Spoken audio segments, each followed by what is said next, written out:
Good morning. Welcome to WJZ.com. We got a lot to talk about because, as you've heard, we have another storm, a nor'easter, if you will, approaching the area. So let's give you a pretty good discussion and answer a lot of your questions. First off, it's a beautiful morning. Look at the sunrise. Absolutely calm, relatively clear. Those are passing fair weather clouds only. Right now, temperatures are in the mid-20s. It is going to be a high of about 47 with clouds increasing as we move through the day. Now, let me show you radar. There's not a lot going on. We have some passing snow showers. They really have nothing to do with the gathering energy you see down there just east of Lexington, Kentucky, which is going to be the nor'easter itself. But let me go ahead and zoom in and overlay the advisory graphics on the radar. Because those passing snow showers, we have a winter weather advisory in effect for Garrett and Allegheny counties through about noon. So let's take that out of the nor'easter equation.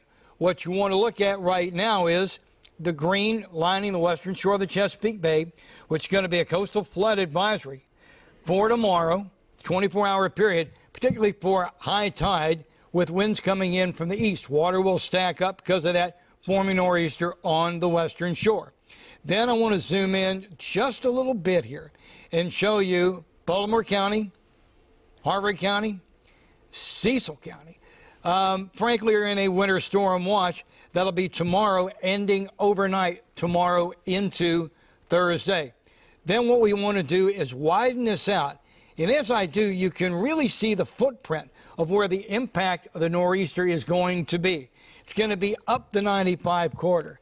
I've kind of got a little bit of a beef going with the national press, who somehow think that New York is the East Coast. It's not. It's the Northeast Coast. Indeed, the Northeast Coast is going to get clobbered by this nor'easter. But I think we're painting with too broad a brush. The general impact here in our area is going to be more sloppy than severe.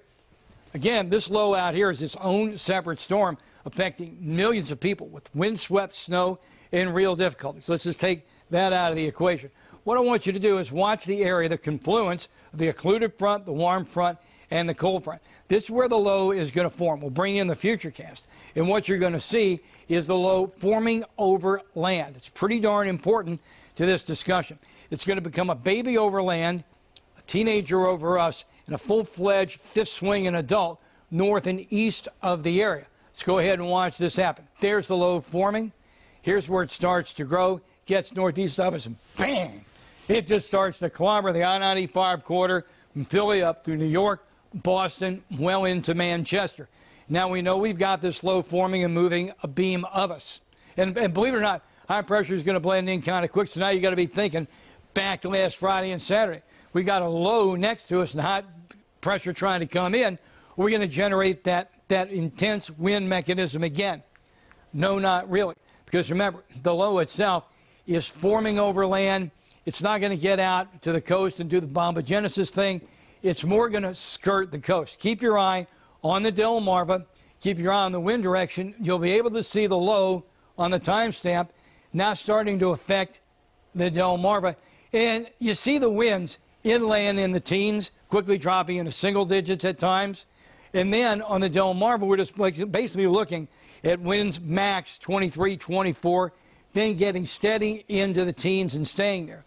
This is going to be, as high pressure is blending into the area, in a quite breezy but not severely windy Thursday, and those winds will diminish once we get to Friday. Now, the tape total as far as any accumulation, once we get up the I-95 corridor to portions of Baltimore, Harvard, and Cecil County, 2 to 3 inches of a slushy accumulation. If we get a vigorous snowfall, it'll start stacking up. Otherwise, it's going to hit this warm ground and just become really a mess. More visual on parked cars and lawns, if you will. Up the Harrisburg Expressway and out toward Carroll County, maybe 1 to 2 of the same scenario. Then, as we move throughout the state, even down into Virginia and West Virginia, a trace to maybe an inch, then just rain south and east of the I-95 corridor. So we have an event coming our way, but the bigger news story will be north and east of Cecil County. Increasingly cloudy skies today, 46, some rain later. Tonight, and I want you to notice, not snow and rain and snow at times, an overnight low of 33. We don't really go below freezing. though there'll be chillier air above us that could support some wet snow. But it's not like we're going to freeze the ground. Tomorrow's going to be a pretty foul day, 37, and then 29. Again, the ground's pretty warm. I don't see any nighttime freeze, if you will. And then there's that mixed mess. Then Thursday, Friday, and Saturday, breezy, if not slightly windy at times, and then calming Friday and Saturday. Sunshine, but I think the bigger story is temperatures below, and even add Saturday into this, temperatures below the normal of 50 degrees. February was a tease. March is showing its really true colors here as we start the month. By Sunday, clouds, maybe some showers enter the forecast. A long explanation, but I hope I and we have answered a lot of your questions. Thanks so much for stopping by. WJZ.com.